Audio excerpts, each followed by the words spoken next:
Les immondices à perte de vue, une proximité déconcertante avec la route et une complicité inavouée avec les maisons d'habitation. Bienvenue à la décharge à ordures de la ville de Kribi. Depuis près de 3 ans, les riverains vivent le martyre.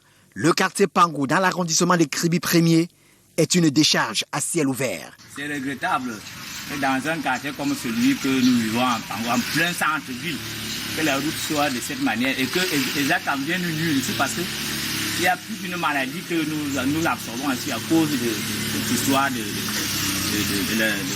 des actes qu'on est venu mettre sur place ici. Sur place, la gêne est bien perceptible. Les mouches et les odeurs nauséabondes perturbent le quotidien.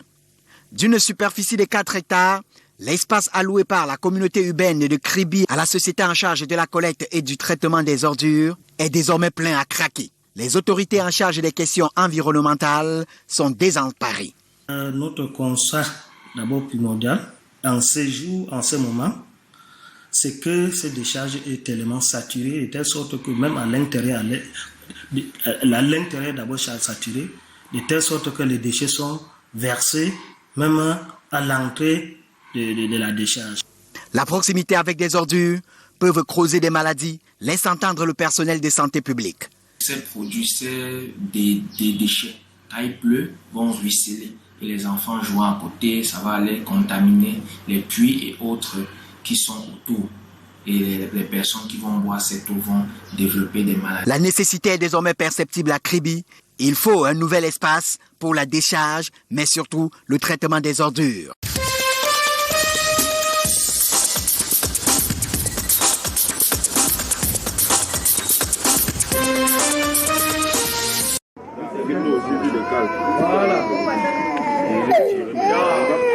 Ces 2 suspects, 2 neveux, âgés respectivement de 22 et 29 ans, auraient froidement assassiné leur oncle, le nommé Tala Maurice, 44 ans, au quartier Taïm par Bafoussam le mercredi 17 novembre 2021. Ensemble, à bord du véhicule du défunt, leur tuteur et en présence de son bébé d'environ 1 an et demi, la victime, surpris, a reçu de ses bourreaux plusieurs coups de couteau de cuisine avant d'être finalement assommé d'un gros caillou. Le crime a eu lieu à 100 mètres de sa résidence, simulé par les auteurs en agression. Lors de nos investigations, il nous a été revenu que le défunt a vendu un terrain à 2 300 000 francs ce même jour, à 11 heures, et qu'il n'a pas eu le temps de mettre cet argent en banque. Nous, on a d'abord cru que les assassins ont voulu assassiner celui-là pour cet argent, parce que jusqu'à là, nous n'avons pas encore mis main sur cet argent. Mais 5 jours plus tard, l'un des suspects est passé aux aveux. Il nous fait comprendre que le voisin lui aurait demandé d'assassiner son oncle pour qu'il lui donne une voiture, une 92. Le nommé So, lui, il a utilisé le couteau pour poignarder son oncle à plusieurs reprises sous le cou. Et son grand frère aurait assommé avec un caillou. La reconstitution des faits a eu lieu dans la cour de la brigade de recherche 1 de Bafoussam, loin d'une foule en furie, déterminée à en découdre avec eux. La ville de Bafoussam, en général, depuis un certain temps, peut-être dû au fait de fin d'année, est vraiment assaillie, assiégée par les vols aggravés, les braquages, et les forces de maintien de l'ordre veillent. Une enquête est ouverte aux fins de déterminer les véritables mobiles ainsi que les vrais commanditaires de cet acte qui suscite indignation et émoi dans la cité.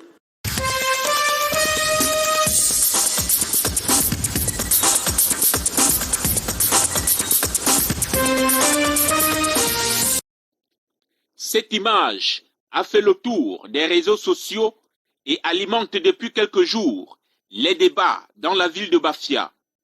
Il est visible que le jeune homme en tenue de classe du lycée technique de Bafia-Lambata porte sur lui une arme dangereuse. Cet ancien élève, qui n'a pas ses facultés des frais exigibles, est d'office exclu.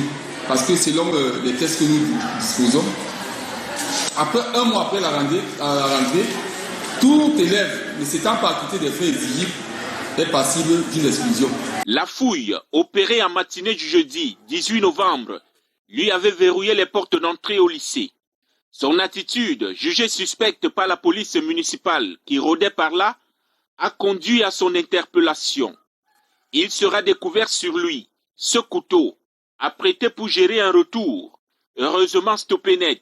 S'il entrait dans l'ancien établissement avec ce poignard, je suis convaincu, selon ce que j'entends, qu'il avait un objectif, c'était de poignarder son camarade. Mais il n'a pas pu entrer dans l'enceinte. Le cordon qui était au niveau de l'entrée du lycée n'a pas permis qu'il entre. Il s'est donc retrouvé en ville avec son poignard. Il a été arrêté par les forces de l'ordre. Le proviseur du lycée technique de Bafia Lambata dit mener une lutte acharnée contre l'indiscipline et les violences dans son établissement. Le jeune homme impliqué dans l'affaire est en détention à la brigade de Bafia.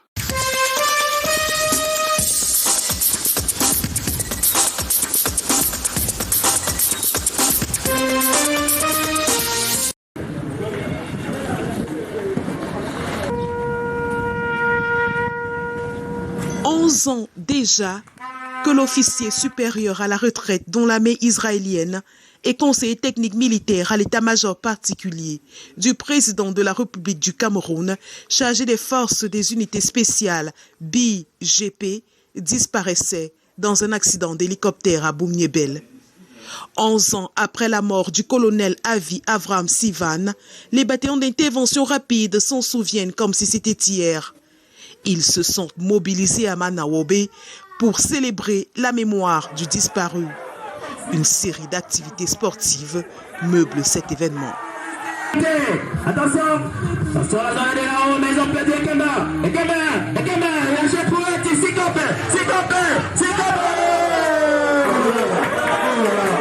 toute une journée sportive en la mémoire du colonel Avram Sivan.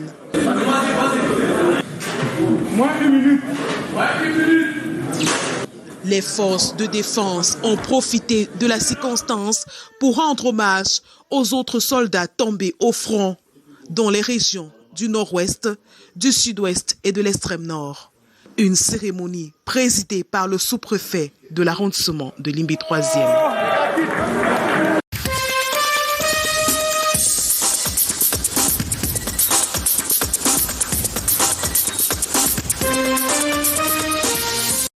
Le soulagement se lit sur le visage de cette dame. Aïssatou Adamou vient d'obtenir son document biométrique des réfugiés.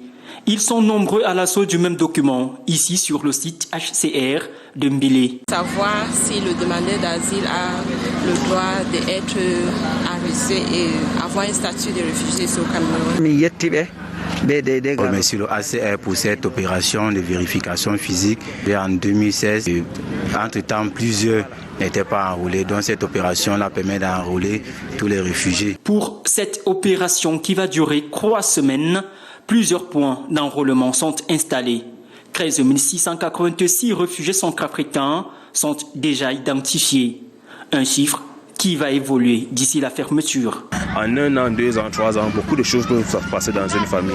On peut avoir de nouvelles naissances, on peut avoir des gens qui sont là à l'école, on peut avoir des décès, on peut avoir des aspects professionnels qui ont changé. La technologie a un net progrès, donc nous utilisons également ces outils technologiques-là pour éviter que les documents que nous produisons soient falsifiés. L'opération du HCR vise à réduire les risques d'apatride en mettant à jour les compositions familiales, tout en facilitant l'accès aux services de base et les accompagner sur la voie de l'autonomisation. Les entrées et les sorties sont maîtrisées. Il y a peut-être des petites situations qui peuvent donner lieu à quelques embarras, mais très rapidement, elles finissent par trouver une solution avec des autorités du HCR. L'enrôlement s'est déroulé dans le respect des mesures barrières contre le Covid-19 sous le regard du sous-préfet de la Bombie.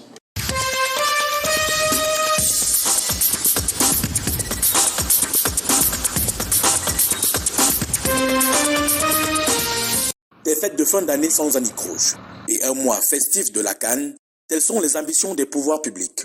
Relativement à ces échéances, le gouverneur de l'Adamawa rassure que sa région de commandement est sous contrôle, malgré quelques actes isolés et attaques sporadiques des preneurs d'otages. Devant ce phénomène, les forces de l'ordre, les autorités administratives et les forces vives ont mutualisé leur stratégie et le phénomène aujourd'hui est maîtrisé. Certes, nous avons eu quelques 2-3 cas de prise d'otages, ça et là, mais ces cas sont résolus. Le bilan de santé de la région Château d'Eau du Cameroun vient d'être fait à Minganga à l'occasion de la réunion de coordination administrative et du comité de coordination pour le maintien de l'ordre au titre du second semestre de l'année en cours. La paix, la sécurité et la cohésion sociale ont été des réalités vivantes dans le département de la FINA pendant cette période. Le réseau est très dégradé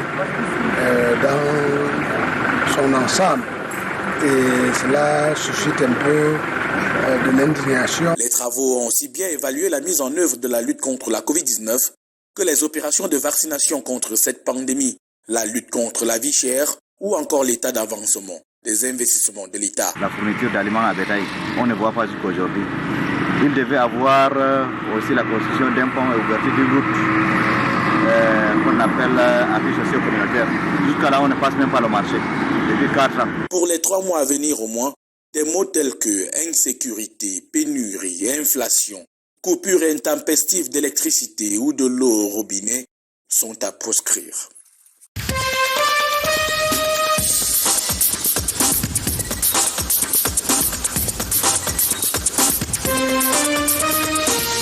Des risques liés à la schistosomiase, aux helminthiases intestinales et d'autres maladies tropicales négligées, des journalistes s'y imprègnent à Ebolova. Les professionnels des médias sont briefés afin de mieux informer. Une campagne imminente de distribution sur l'ensemble de la région sanitaire de comprimés contre les vers intestinaux pointe à l'horizon. Il s'agit là de plusieurs maladies.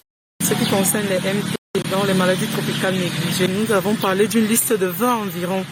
Dans ce qui concerne beaucoup plus cette campagne, c'est les vers intestinaux. Sur plus de 10 millions de Camerounais infectés par les vers intestinaux, on dénombre 5 millions à risque d'infection par la schistosomiase, qui en fait un important problème de santé publique. 3 géohelminthiases sont très répandues et reconnues. La scaridiase, la trichocéphalose et l'ankylostomiase, que seul le mode de vie et l'hygiène peuvent atténuer. Déparasitons-nous, par exemple. Lavons nos mains avant de manger, avant ou après le repas. Ne pas déféquer dans les rivières. Les enfants d'âge scolaire de 5 à 14 ans constituent le groupe vulnérable le plus touché par ces infections à schistosomiase ou helminthiase intestinale avec risque de complications. Où nous distribuons le mébendazole aux moins jeunes, c'est-à-dire de 5 à 14 ans, et l'albendazole de 15 ans et plus. À la délégation régionale de la santé publique du Sud, on compte sur l'entregent de journalistes pour faire passer des messages essentiels. Tous sont concernés. Les lots, on voit les malades. Les lots, là, on voit les malades.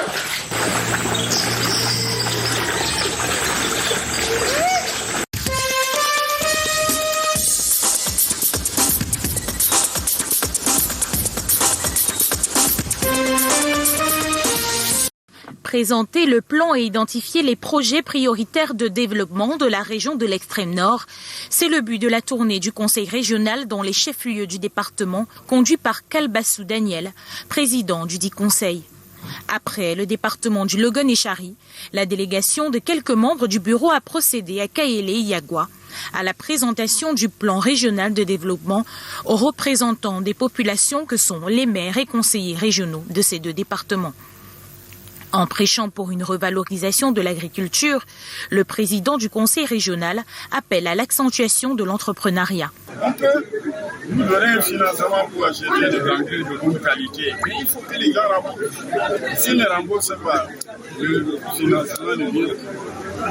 Donc, il faut que nous travaillions pour une prise de conscience, une responsabilité et l'idée que tout ce que nous faisons ont des résultats de développement. Et là, il y a du travail, beaucoup de travail à faire pour changer de mentalité et arriver à des résultats concrets. C'était au cours des ateliers d'échange animés par les experts consultants du cabinet Inter-Action et aussi les sectoriels qui ont fait état des difficultés de chaque ministère et présenté les priorités dans le cadre des projets de développement.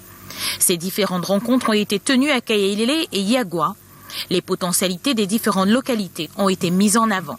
Concernant les potentialités, nous avons estimé que le Mayo-Kani dispose de plusieurs ressources naturelles qu'on peut exploiter, en même temps des ressources humaines. Parce que n'oubliez pas que le Mayo-Kani est le quartier latin, donc il y a énormément de gens qui ont fait l'école ici. Et malheureusement, leur évolution est limitée par le manque d'emploi. Et pour cela, il faut améliorer l'éducation parce qu'il n'y a pas d'instruction de qualité. Partout où il est passé, le président du conseil régional rappelle la nécessité de faire conjuguer les efforts à travers des bonnes idées et réflexions constructives pour réellement impulser le développement de la région de l'extrême nord qui ne passera par autre personne que les populations.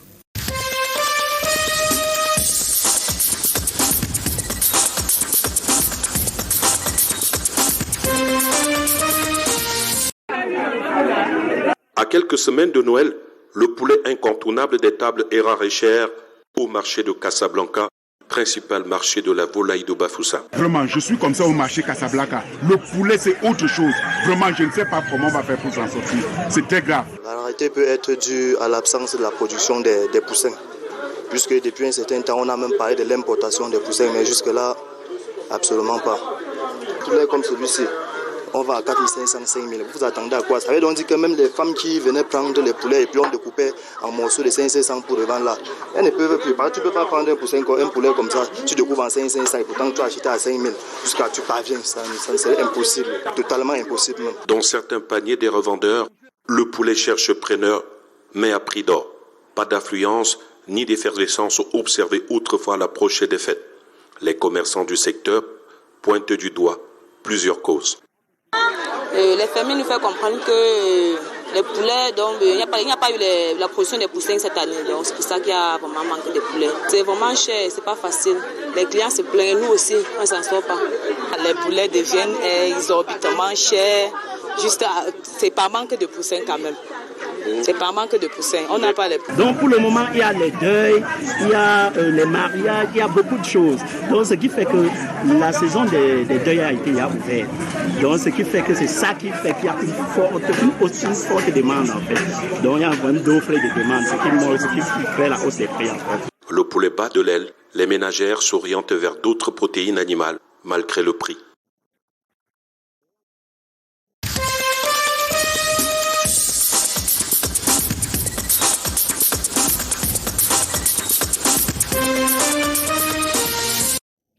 Sur les pas de Joseph Ewané, 70 ans sonnés, allons à la découverte du village Mwangekan, situé dans l'arrondissement de Mélon, département du Mungo, à une vingtaine de kilomètres du centre-ville.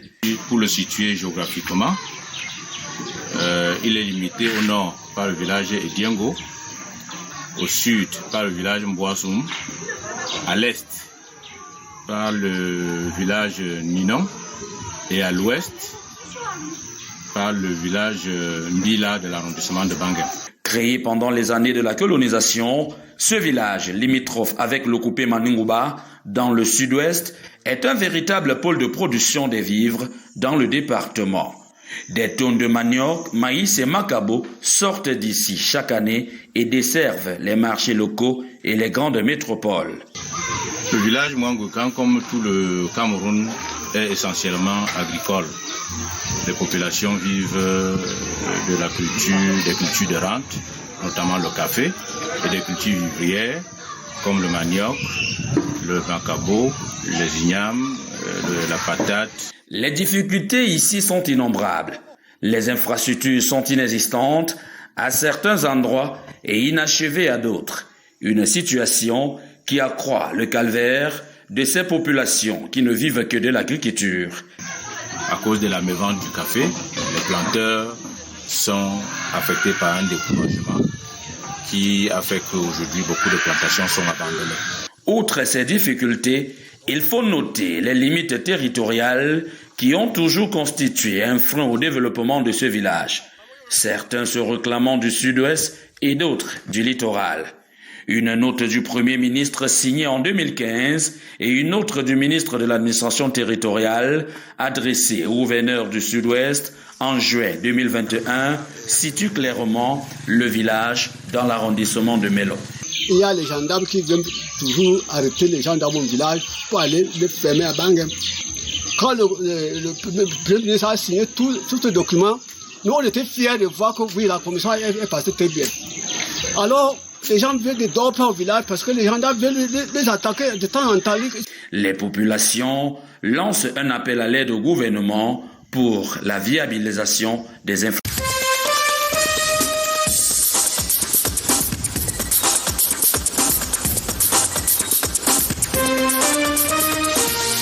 Renforcement des capacités des cadres municipaux du Mongo sur la gestion des infrastructures.